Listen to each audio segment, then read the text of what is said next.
সারা রাত বিক্রমকে পার্টিতে একদম নর্মাল লাগছিল, কিন্তু লেট নাইটে কারুর সাথে ওর ঝগড়া হয়েছিল। আমি দূর থেকে দেখেছিলাম, খুব জোরে জোরে তর্ক বিতর্ক চলছিল। তার সঙ্গে অজয়, বিক্রান্তের বেস্ট ফ্রেন্ড। বিক্রান্তের সাথে? স্যার, অনেক বড় ভুল করে ফেলেছে আমার বাবা মা, নিজের মেয়ের বিয়ে বিক্রমের সাথে দিয়ে। যদি ওর বাঁচতেই না ইচ্ছা ছিল তাহলে মরে যেত, কিন্তু আমার বোন আর বাচ্চাদের মারার কি দরকার ছিল? বিক্রান্ত মারা যাওয়ার পরে সমস্ত প্রপার্টি তো রাধিকার নামে হয়ে গিয়েছিল না? নো স্যার, বিক্রমের ব্যবসা আর ওর সম্পত্তির মধ্যে রাধিকার কোনো ইনভলভমেন্ট নেই স্যার। ওর পরিবারের পর ও পুরো ভেঙে পড়েছিল, একটা টাকাও নেয়নি স্যার। বেশিরভাগ টাকাটাই ও চ্যারিটি করে দিয়েছিল। আর বিক্রান্তের বিজনেস? স্যার, ওর কাজিন আছে না দীপক, ওই সব সামলাতো। দীপক,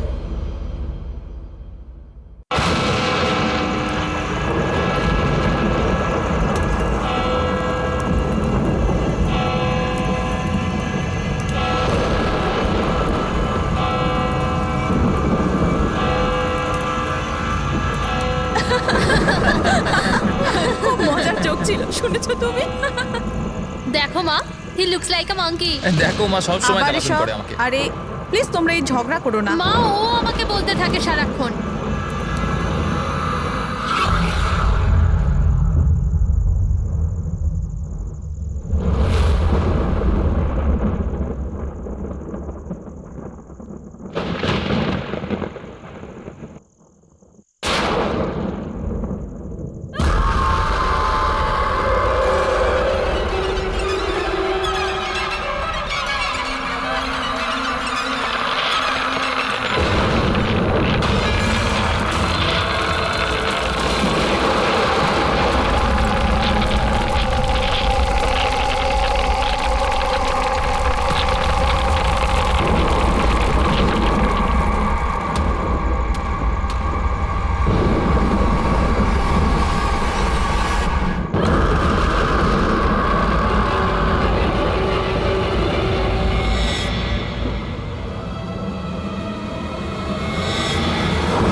তো এইটা হলো হরর হাউস।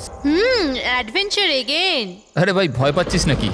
আরে ভয় পাস না, আমি আছি তো সাথে। যদি কিছু হয়ে যায় আমার। আরে কি কিচ্ছু আর হবে না ভাই। আরে কি আর হবে ভাই। স্যার এসে গেছেন। হরর হাউস চ্যালেঞ্জ তো নিচ্ছেন আপনারা, কিন্তু একটা কথা আপনাদের বলে দিই, এটা কিন্তু অতটা সহজ নয়।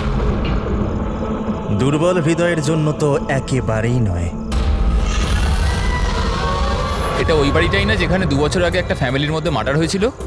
আগে হ্যাঁ, গোটা ভারতবর্ষের থেকে ভয়ানক জায়গা দ্বিতীয় নেই।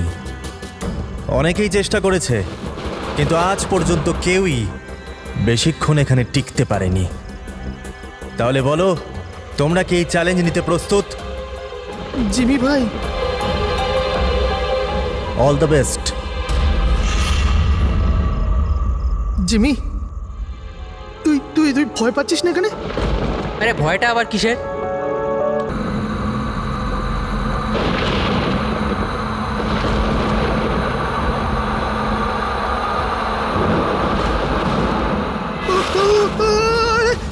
আরে আরে খোল রোহিত, রোহিত খোল না, আরে খোল। ঠিক আছে, আরে রোহিত তো খোল না। এখন এখান থেকে আমাদের আলাদা আলাদা যেতে হবে। Jimmy, see you later Sushant. আরে বাই। জিমি প্লিজ দরজাটা সুশান্ত, খুলে কিচ্ছু দে হবে জিমি। না। আরে চল না ভাই। আরে please come back guys.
Sushant, এদিকে কোথায় যাচ্ছিস? ক্লাস করবি, চল। সুশান্ত, কি হয়েছে? কাল রাত্রিরে আন্টিও ফোন করেছিল। তোর কি হয়েছে আমাকে একটু বলবি? দেখে তো কিছুই বোঝা যাচ্ছে না, কিছু তো বল। তুই চল আমার সাথে ক্লাসে চল। এই, কিছু তো প্রবলেম আছে।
সুশান্ত, আমার সোনা সুশান্ত, কি হয়েছে বাবা? দাঁড়ান। ছাড়ো আমাকে, ছাড়ো প্লিজ। সুশান্ত, তো কি হয়ে গেল বাবা? সুশান্ত, কি হয়েছে? প্লিজ সামলান নিজেকে। ও বাবা। জিমি, এবার আমায় ঠিক করে বলো, কি হয়েছিল, কি করে হলো? স্যার, ও কলেজে এলো, স্টেয়ারকেস ধরে ওপরে যাচ্ছিল। আমি ওকে আটকালাম, বললাম যে চল ক্লাসের সময় হয়ে গেছে, একসাথে ক্লাসে যাই। ও আমার কথা শুনলোই না স্যার। ও ছাদে গিয়ে, আমার ওকে আটকানো উচিত ছিল স্যার। যদি আমি ওকে আটকে নিতাম এরকম হতো না স্যার। জিমি, নিজেকে এরকম দোষী ভেবো না। আচ্ছা, তুমি কি জানতে যে ও ওপরে গিয়ে এরকম করবে? নিজেকে দোষ দিও না। না স্যার, কিছু তো প্রবলেম ছিল স্যার। শেষ 2 দিন ধরে সুশান্ত এরকম করছিল স্যার। না কারুর সাথে কথা বলছিল আর অদ্ভুত আচরণ করছিল স্যার। আমার ওর সাথে কথা বলা উচিত ছিল স্যার। যদি কথা বলতাম হয়তো তাহলে কিছু। আচ্ছা, এই গত 2 দিন ধরে কি হয়েছিল? মানে বলতে চাইছি প্রবলেমটা কি ছিল? হ্যাঁ, আমরা ওকে হরর হাউস নিয়ে গেছিলাম স্যার। ওর ইচ্ছে ছিল না যাওয়ার, তাও আমরা ওকে ফোর্স করে নিয়ে গেছিলাম স্যার। সুশান্ত ভাই, ভাই কি হলো? সুশান্ত! তার মানে তুমি বলতে চাইছো হরর হাউসে যাওয়ার পরেই সুশান্ত? হ্যাঁ স্যার, কিছু তো হরর হাউসেই হয়েছিল স্যার। আমরা সবাইও ভয় পেয়েছিলাম, কিন্তু সুশান্ত একটু বেশি ভয় পেয়েছিল স্যার। আমরা ভোরবেলা ওকে ওর বাড়িতে ছাড়তেও গেলাম। আমরা ভাবলাম যে শোয়ার পরে সব ঠিক হয়ে যাবে, কিন্তু না স্যার, রাত্রিবেলায় কিছু একটা হয়ে গেছিলো ওর সাথে। ভাই আমার কথাটা শোন, তুই শুয়ে পড়, ওটা একটা শুধু গেম ছিল। তুই ওখানে যা যা দেখেছিস একটাও কিছু রিয়েল ছিল না, সব ফেক ছিল। আমার কথাটা শোন। না জিমি ভাই, আমার কথাটা বিশ্বাস কর, কিচ্ছু ফেক ছিল না, সব সব আসল ছিল ভাই। কিছু তো ছিল ভাই। ও ও এখনো আমার সাথেই আছে। ও আমাকে ছাড়বে না ভাই, আমাকে ছাড়বে না। ওর কথা বলার ধরন থেকে আমার মনে হলো যে ও এখনো ভয় পেয়ে আছে, কিন্তু না স্যার, সুশান্ত ঠিক ছিল স্যার। ওকে কেউ একটা মেরে দিল স্যার, আর আমরা বাঁচাতেও পারলাম না। মেরে দিল সুশান্তকে স্যার।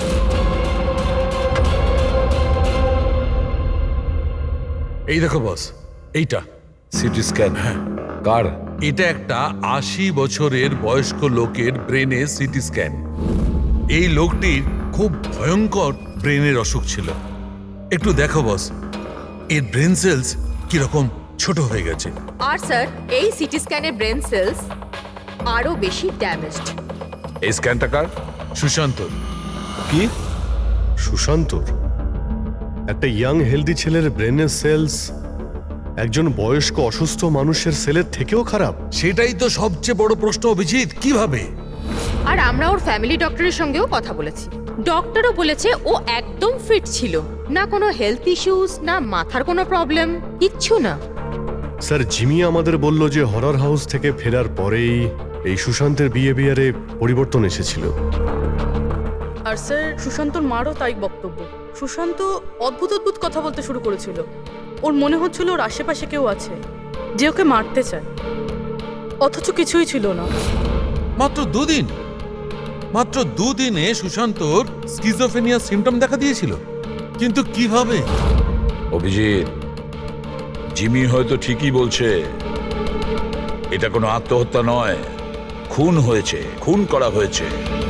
কিন্তু খুন করলো কিভাবে?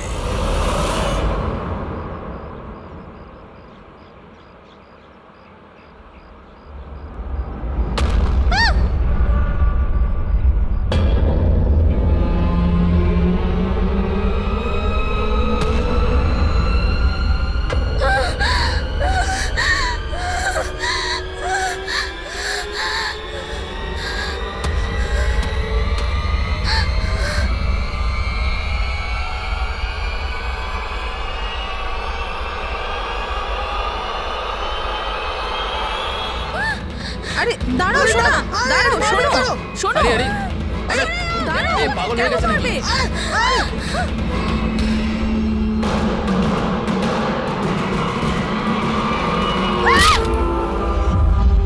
মেয়েটা খুব ভয় পেয়েছিল, এমন মনে হচ্ছিল যেন কেউ ওর পিছু নিয়েছিল। অদ্ভুত রকমের সব কথা বলছিল।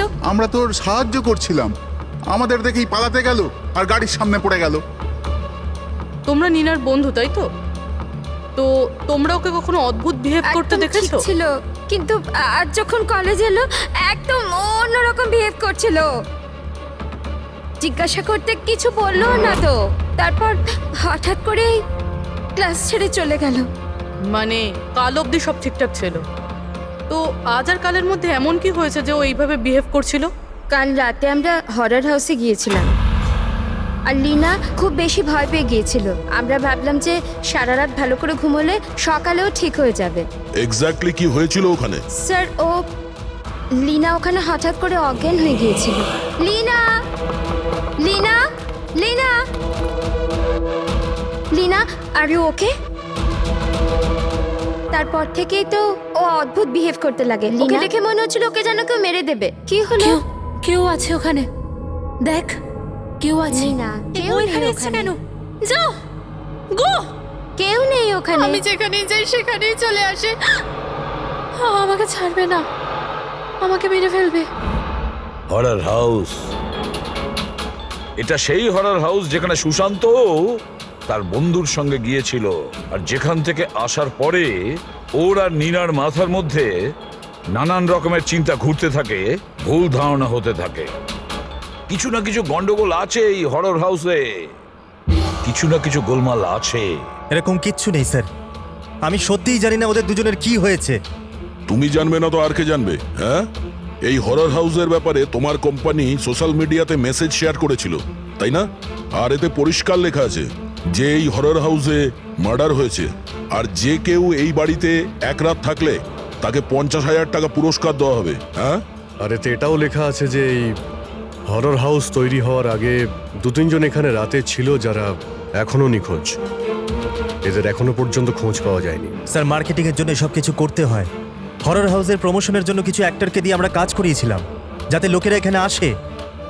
আপনারা যদি চান তো না আমার ঠিকানা দিতে পারি, আপনারা জিজ্ঞাসা করতে পারেন ওদের। আচ্ছা, তুমি যদি এসব কিছু মার্কেটিং এর জন্য করে থাকো, তাহলে এর পেছনের আসল গল্পটা কি? স্যার, এখানে একজন খুব ধনী মানুষ থাকতো তার নিজের পরিবারের সাথে, বিক্রম। আর একদিন সে নিজের গোটা পরিবারটাকে মেরে দিয়েছিল।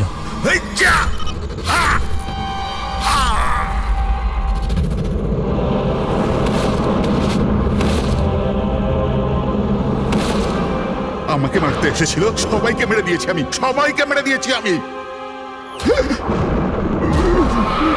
আমায় মারবি, আমায় মারবি।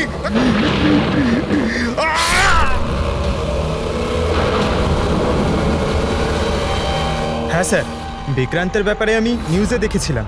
স্যার, এই জায়গাটা এমনিতেই ভূত বাংলোর নামে বদনাম ছিল, তো কেননা সেখান থেকে কিছু টাকা কামানো যাক। তাহলে স্কুল কলেজের বাচ্চাদের এরকম চ্যালেঞ্জ দিয়ে টাকা কামানোর নতুন উপায় বার করেছো, হ্যাঁ? কিন্তু তুমি কি ভেবেছো তোমার এই লোক দুটো বাচ্চার জীবন নিয়ে নিয়েছে?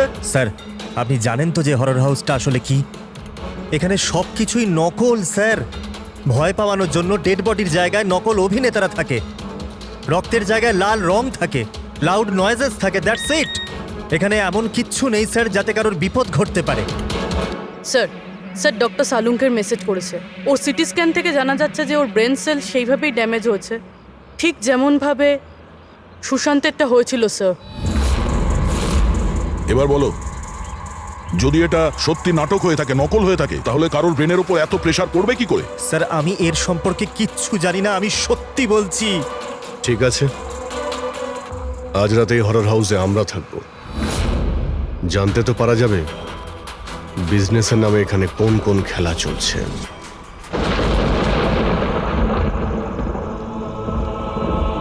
অভিজিৎ, এই বাড়ির মালিক মহেশ আর ওর স্টাফ গন্ডগোলের মনে হচ্ছে ওরাই সেই লোক যারা এসব করছে। আমরা আলাদা আলাদা রুমে যাব, একা। আমরা সবাই নিশ্চয়ই এটা জানি যে এরা এখানে এমন ব্যবস্থা করে রেখেছে যাতে আমরা সবাই ভয় পেয়ে যাই। হ্যাঁ,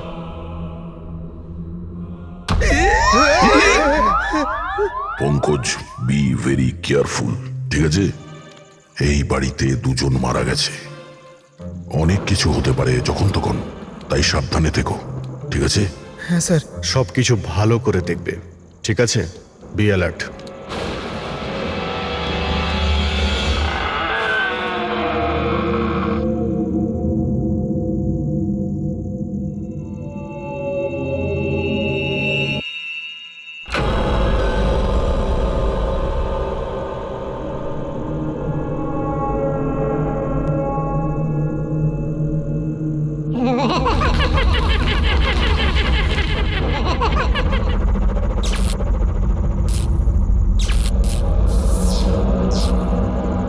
যদি দরজা অবধি যেতে হয় তো এই লাশগুলোকে টপকে যেতে হবে।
বিক্রান্ত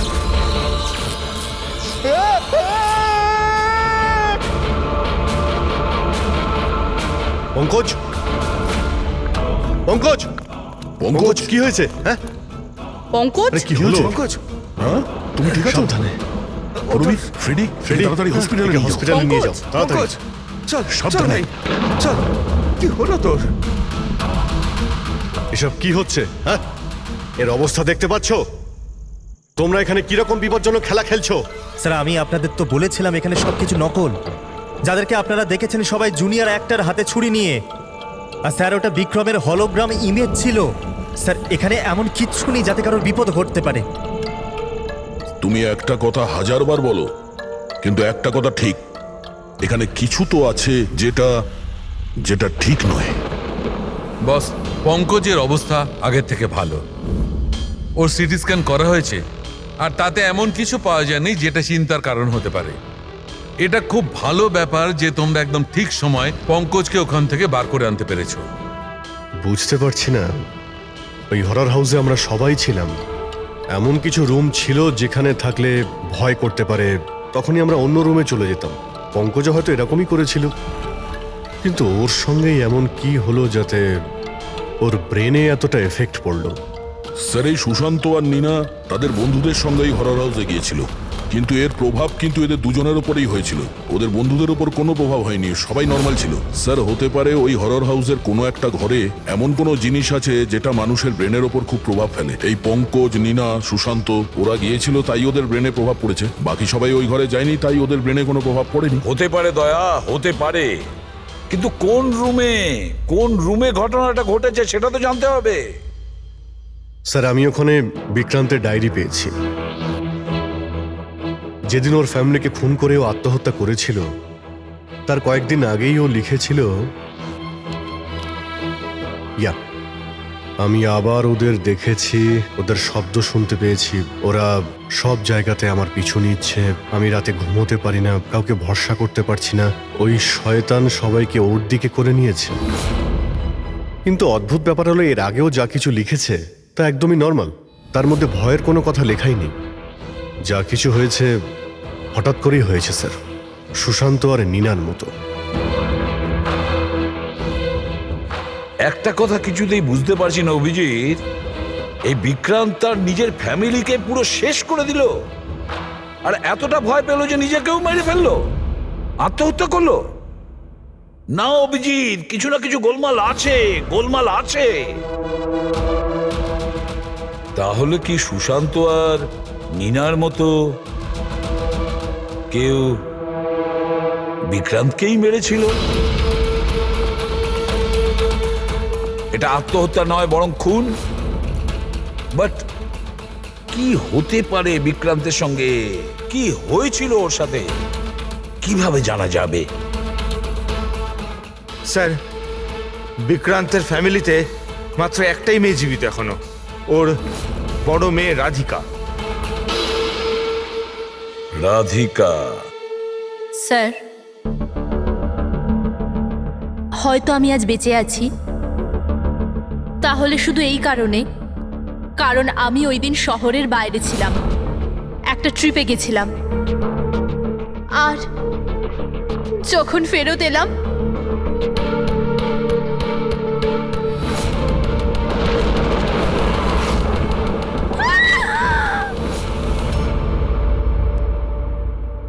ওনার ডায়েরি আমি পড়েছি, তাতে এটা জানতে পেরেছি যে 10 সেপ্টেম্বরের আগে উনি একদমই নর্মাল ছিলেন। তারপর থেকে উনি কাউকে দেখে ভয় পাচ্ছিলেন, মনে হচ্ছিল কেউ ওনাকে মেরে ফেলতে চায়। 10 সেপ্টেম্বর স্যার 10ই সেপ্টেম্বর তো আমরা বাবার 50 বার্থডে সেলিব্রেট করেছিলাম, অনেক লোক এসেছিল, ফ্যামিলি, ফ্রেন্ডস, আর স্যার বাবা তো খুব খুশি ছিল। স্যার কিন্তু বাবার বার্থডের পরেই ওনার বিহেভিয়ার চেঞ্জ হয়েছিল। অভিজিৎ, তার মানে বিক্রান্তের সঙ্গে যা কিছু ঘটেছে সেটা ওই বার্থডে পার্টিতেই হয়েছে। কি কি এমন হয়েছিল যেটার কারণে বিক্রান্ত সেদিন ডিস্টার্ব ছিল? কি হতে পারে? আচ্ছা রাধিকা, আপনি বলতে পারবেন ওই দিন বার্থডেতে কারা কারা এসেছিলেন? ওই দিনের ভিডিও আর ফটোগ্রাফসও চাই আমাদের। সারা রাত বিক্রমকে পার্টিতে একদম নর্মাল লাগছিল, কিন্তু লেট নাইটে কারুর সাথে ওর ঝগড়া হয়েছিল। আমি দূর থেকে দেখেছিলাম, খুব জোরে জোরে তর্ক বিতর্ক চলছিল। কার সঙ্গে? অজয়, বিক্রান্তের বেস্ট ফ্রেন্ড। বিক্রান্তের সাথে? স্যার, অনেক বড় ভুল করে ফেলেছে আমার বাবা মা, নিজের মেয়ের বিয়ে বিক্রমের সাথে দিয়ে। যদি ওর বাঁচতেই না ইচ্ছা ছিল তাহলে মরে যেত, কিন্তু আমার বোন আর বাচ্চাদের মারার কি দরকার ছিল? বিক্রান্ত মারা যাওয়ার পরে সমস্ত প্রপার্টি তো রাধিকার নামে হয়ে গিয়েছিল না? নো স্যার, বিক্রমের ব্যবসা আর ওর সম্পত্তির মধ্যে রাধিকার কোনো ইনভলভমেন্ট নেই স্যার। ওর পরিবারের পর ও পুরো ভেঙে পড়েছিল, একটা টাকাও নেয়নি স্যার। বেশিরভাগ টাকাটাই ও চ্যারিটি করে দিয়েছিল। আর বিক্রান্তের বিজনেস? স্যার, ওর কাজিন আছে না দীপক, ওই সব সামলাতো। দীপক, বিক্রান্তের মৃত্যুর পরে ওর পুরো বিজনেসের প্রপার্টি তুমি সামলেছ, তাই তো? কারণ বিক্রান্তের ফ্যামিলিতে আর কেউ ছিল না, শুধু রাধিকা ছাড়া। আর রাধিকা নিজেকে বিজনেস আর প্রপার্টি থেকে নিজেকে সরিয়ে দিয়েছিল এই জন্য, তাই তো? আগে সবাই এটা জানতো যে বিক্রম আমার কাজিন ছিল, আর কাউকে তো দায়িত্ব নিতেই হতো। কিন্তু এসব আপনি আমায় কেন প্রশ্ন করছেন? দেখুন, বিক্রম আর তার পরিবারের সাথে যা কিছু হয়েছে তার আফসোস সবারই আছে। ওটা একটা দুর্ঘটনা ছিল, চক্রান্ত নয়। আপনারা সবাই এটা ভাবছেন যে দীপক আত্মহত্যা করেনি, খুন করে দিয়েছে কেউ ওকে। আমি মেরেছি ওকে, আর টাকা দিয়ে আমি খুন করিয়েছি ওকে। স্যার, ও আমার খুব ভালো বন্ধু ছিল, খুব ভালো। আমাদের দুজনের মধ্যে পুরো একদম ভাইদের মতো ভালোবাসা ছিল। আমরা তো জেনেছি যে অনেক দিন ধরেই তোমাদের দুজনের বন্ধুত্বের মধ্যে একটা চিড় ধরেছিল। কি বলছেন? না স্যার, স্যার ওই যে হয় না বন্ধুদের মধ্যে মাঝে মাঝে ওই একটু ঝগড়া হয়, প্রবলেম হয়, ওই রকমই কিছু হয়েছিল। কিন্তু স্যার পরে আমরা প্যাচ আপ করে নিয়েছিলাম। স্যার আমার কথা ভালো করে শুনুন, যদি আমাদের মধ্যে বন্ধুত্ব না থাকতো তাহলে ও কি আমাকে পার্টিতে ডাকতো? হ্যাঁ, রাইট। আর ওই পার্টিতেই তোমার সঙ্গে খুব ঝগড়া হয়েছিল বিক্রান্তের। ঝগড়া? আমাদের কাছে একজন সাক্ষী আছে। না স্যার, ঝগড়া হয়নি স্যার। আসলে কি বলুন তো, ওই 3-4 পেগ ভেতরে যাওয়ার পর শুধু আমরা দুজন হাইপার হয়ে গেছিলাম। তারপর আমাদের দুজনের মধ্যে ওই তর্কাতর্কি শুরু হয়ে গেছিল, দ্যাটস ইট। অদ্ভুত কথা বলেন ম্যাম আপনারা। পুরো পৃথিবী জানে যে বিক্রম নিজের ফ্যামিলির খুন করে নিজে সুইসাইড করেছিল। হতে পারে ওর অনেক বড় প্রবলেম ছিল, পুলিশও এই কেসটা ক্লোজ করে দিয়েছে। তো আপনারা কেন আমাকে 2 বছর বাদে এই কেসটাতে ফাঁসাতে চাইছেন? আই মিন, আমি এরকম কেন করব? দেখুন, আমরা তো শুধু এটুকুই জানতে পেরেছি, বিক্রান্তের কোম্পানিতে বছরের পর বছর কাজ করার পরেও আপনার প্রমোশন হয়নি। ইনফ্যাক্ট বিক্রান্ত আপনাকে বরখাস্ত করতে চেয়েছিল, আর তারপর আচমকা বিক্রান্তের মৃত্যুর পর আপনার ফাইন্যান্সিয়াল কন্ডিশন বেটার হয়ে গেল। হ্যাঁ, তো মানে আপনারা এটা বলতে চাইছেন যে আমি বিক্রমকে খুন করে ওর পুরো প্রপার্টিটা নিজের নামে করিয়ে নিয়েছি? Is that you want to say? আপনাদের এটা মনে হয় যে আমি বিক্রমকে উস্কেছিলাম নিজের ফ্যামিলিকে মেরে দিয়ে আত্মহত্যা করার জন্য? এ ব্যাপারে আপনাদের কাছে কোনো প্রমাণ, কোনো সাক্ষী আছে? দীপক, বিক্রান্তের 50তম জন্মদিনের পার্টিতে তুমি নিশ্চয়ই ছিলে, তাই তো? তাহলে কোনো গিফটও নিয়ে গিয়েছিলে? 50 বছরের পার্টি বলে কথা। কি কি নিয়ে গিয়েছিলে একটু বলো না। আগে 2 বছর আমি বিভিন্ন জনকে বিভিন্ন গিফট করেছি, কি করে বলবো যে বিক্রমকে কি দিয়েছিলাম? আমি ঠিক মনে করতে পারছি না। আই থিঙ্ক শুধু কার্ডটাই দিয়েছিলাম। কিন্তু স্যার এই হঠাৎ মধ্যেখানে গিফট কোথা থেকে চলে এলো? আর আমার মনে নেই যে আমি ওকে কি গিফট দিয়েছিলাম। এটা 2 বছর আগের ঘটনা ম্যাম। আর কাউকে কোনো গিফট দেওয়া কি কোনো দোষের কিছু? আমি বিক্রমকে ওর ফেভারিট অথরের নতুন বই গিফট করেছিলাম, কিন্তু ওকে অন্যরা কে কি গিফট করেছিল সেটা আমি জানি না। আপনি কেন জানতে চাইছেন?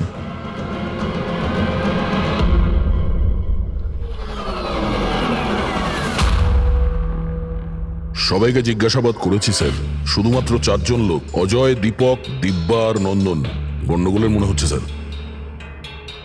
স্যার, মনে হয় না এরা কেউ আদৌ সত্যি কথা বলছে। স্যার 2 বছর হয়ে গেছে এটা ঘটেছিল। কোনো সাক্ষী প্রমাণ পাওয়া বেশ মুশকিল, তাই সেটারই সুযোগ নিচ্ছেন এনারা। তবে এটা শিওর যে এনাদের মধ্যে কেউ মিথ্যে বলছে, সেই হলো বিক্রান্তের খুনি। অভিজিৎ, তাও একটা প্রশ্ন থেকে যায়, যদি এমন কেউ গিফট দিয়ে থাকে যেটাতে মাথা খারাপ হয়ে যায়, তাহলে বিক্রান্তের কেন মাথাটা খারাপ হলো সেই জিনিসটা পেয়ে? আরো তো অনেকে ছিল ওই ঘরে, তাদের কোনো কিছু হয়নি কেন? হ্যাঁ স্যার, বিক্রান্তের ফ্যামিলিতে 5 জন লোক ছিল, চাকর বাকর আলাদা। ওদেরও তো প্রভাব পড়তে পারতো এর ওপরে। যেমন 2 বছর বাদে যত লোক ওখানে গেছে, কারোর ওপর কোনো প্রভাব পড়েনি, শুধুমাত্র পঙ্কজ, সুশান্ত আর নীনা। পঙ্কজ, বলো কোন রুমে গিয়েছিলে আর কিভাবে গিয়েছিলে?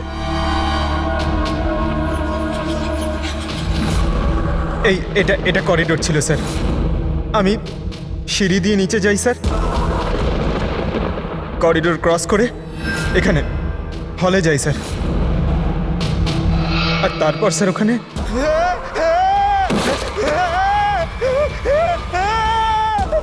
ও আমার পা ধরেছিল স্যার, আমি ভয় পেয়ে যাই। তারপর আমি এখান থেকে পালাই, আর তারপর স্যার আমি করিডোরে আসি। আর এইখানেই হয়তো কোথাও আমি ওই বিক্রান্তকে দেখি। আর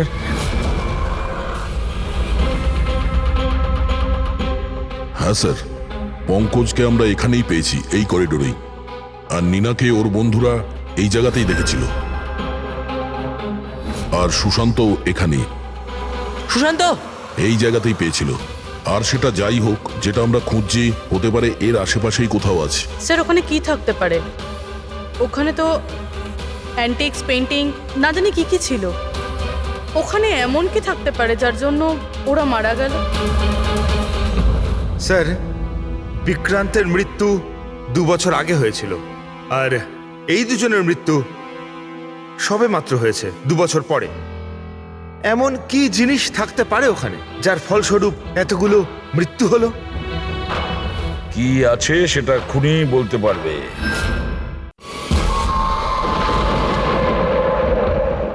সিআইডির লোক এটা বলল যে ওই রাতে যা যা হয়েছে সেসব আমাদের থেকে আরেকবার জানতে চায়। এই জায়গাতেই যেখানে পার্টি হয়েছিল সেখানে এক্স্যাক্টলি কি হয়েছিল, ওই রাতে কে কি করছিল এবং কোথায় ছিল। আরে এসিপি স্যার এখন অব্দি এলেন না কেন? আমি এর থেকে বেশি অপেক্ষা করতে পারবো না। এনাফ। একটা কাজ করি, এসিপি স্যারকে একবার ফোন করে নিই। ওকে। আরে তোমরা যা করবে করো, আমি তো চললাম। আমি এখানে এক মুহূর্ত থাকবো না, আরে এক দাঁড়া। মুহূর্ত থাকবো না। আরে দাঁড়ান একবার।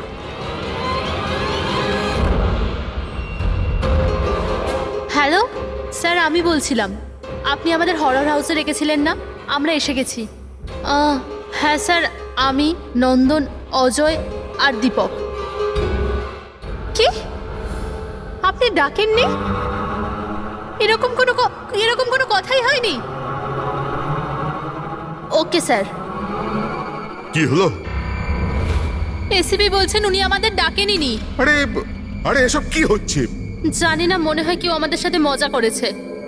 চলো যাই এখান থেকে। চলো তাড়াতাড়ি চলো। কোথায় যাবে তোমরা? ওপর দিয়ে যাবার কোনো রাস্তা আর নেই। এখন কি করবো আমরা? আর এখান থেকে বেরোবো কি করে আমরা এখন? কোনো দ্বিতীয় রাস্তা তো হবে। হ্যাঁ খোঁজো, দ্বিতীয় রাস্তা খোঁজো এখান থেকে বেরোবার। চলো চলো খুঁজি। তাড়াতাড়ি খোঁজো দ্বিতীয় রাস্তা। এক কাজ করো, তুমি ওদিকে দেখো, আমি এদিকে দেখছি। হ্যাঁ।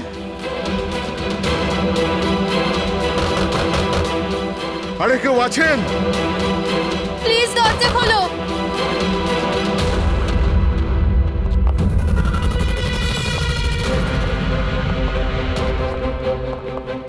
এসব কি মজা হচ্ছে স্যার? আপনারা কেন বিরক্ত করছেন আমাদের?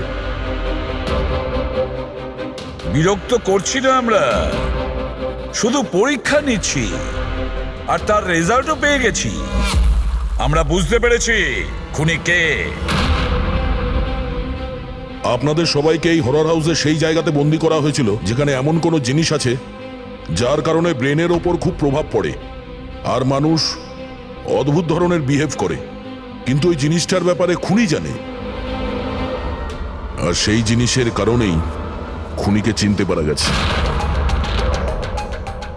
খুবই স্বাভাবিক খুনি ওই জিনিসটাকে নোটিস করবে, তার থেকে দূরে যাওয়ার চেষ্টা করবে, কারণ ও এটা চাইবে না যে বিষাক্ত কেমিক্যালের প্রভাব ওর উপর যেন না পড়ে। চারিদিকে দরজা বন্ধ ছিল, ও এখানে আটকে গিয়েছিল, সেই জন্যই ও ওটাকে ছুঁয়ে ফেলার ভুল করে।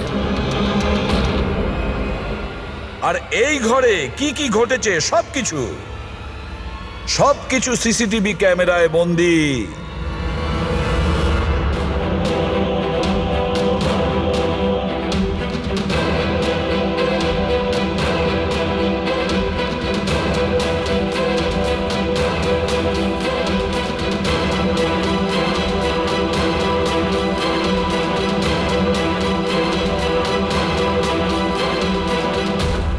সবাই ভাবতো যে বিক্রম খুব ভালো একজন মানুষ, কিন্তু এটা সত্যি ছিল না। বিক্রম খুবই বাজে লোক ছিল। ওর আমার বউয়ের সাথে অ্যাফেয়ার চলছিল। আমার বউ তার ভুল বুঝতে পেরেছিল। ও বিক্রমের থেকে দূরে যেতে চাইলেই বিক্রম ওকে হুমকি দিতে শুরু করলো। বলতে লাগলো, তোমার বরকে বলে দেবো, ওকে চাকরি থেকে বের করে দেবো। লজ্জায় আমার বউ আত্মহত্যা করেছিল। আর তাই তুমি ওর ওপর প্রতিশোধ নিতে চেয়েছিলে? আমার একটা বন্ধু কেমিস্ট ছিল, আমি ওর থেকেই টক্সিক বিষটার সম্বন্ধে জানতে পারি। আমি জানতে পেরেছিলাম যেটা এমন একটা কেমিক্যাল যাতে মানুষ মানসিকভাবে অসুস্থ হয়ে পড়ে। আমি বিক্রমকে গিফট দেওয়ার জন্য একটা অ্যান্টিক লণ্ঠন কিনলাম, আর ওর সলতেটাকে ওই কেমিক্যালটার মধ্যে চুবিয়ে ওকে গিফট করে দিলাম। যখন যখন বিক্রম ওই লণ্ঠনটাকে জ্বালাতো, ওর বিষাক্ত ধোঁয়া সারা ঘরে ছড়িয়ে পড়তো। বিক্রমের ওপর ওই ধোঁয়ার প্রভাব সেইভাবেই পড়ল যেভাবে আমি চেয়েছিলাম। ফলে ও আস্তে আস্তে পাগল হতে থাকে, আর একদিন হঠাৎ পরিবারের সকলকে মেরে দিয়ে নিজেও মরে যায়। কেউ কোনোদিন এটা জানতেও পারেনি যে ওই কেমিক্যালটার জন্যই ও এত বড় একটা কাণ্ড ঘটিয়ে ফেলল। আর একদিন কেসটা বন্ধ হয়ে গেল। তারপরে বিক্রান্তের এই বাড়িটাকে মহেশের বাবা কিনে নেন। মহেশ এটাকে হরর হাউস বানায় আর বিজনেস স্টার্ট করে দেয়, কিন্তু ওই জিনিসটা এখানেই রয়ে যায়, স্টাডি রুমে নয়, করিডোরে, যার জন্যই এই সব হচ্ছিল। সত্যি বলছি, আমি যখন জানতে পারলাম যে ওই বিষাক্ত লণ্ঠনটার জন্য 2 বছর বাদেও লোকজন মারা যাচ্ছে, তো আমি ঘাবড়ে গেলাম। আমি লণ্ঠনটা এখান থেকে বের করবার রিস্কটা নিতে চাইনি। সব অপরাধী একই কথা ভাবে। সে খুব চালাকি করে নিজের কাজটা করেছে, আর তাকে কেউ কোনোদিন ধরতে পারবে না। কিন্তু সব অপরাধী ওই একই কথা ভুলে যায়। আইনকে কেউ বেশি দিন ধরে বোকা বানিয়ে রাখতে পারে না। একদিন না একদিন সে ধরা পড়বেই। দেখো, তোমার সেই প্রতিশোধের আগুনে কতগুলো নিরীহ লোকের প্রাণ গেল। আইন তোমাকে কোনোদিন ক্ষমা করবে না।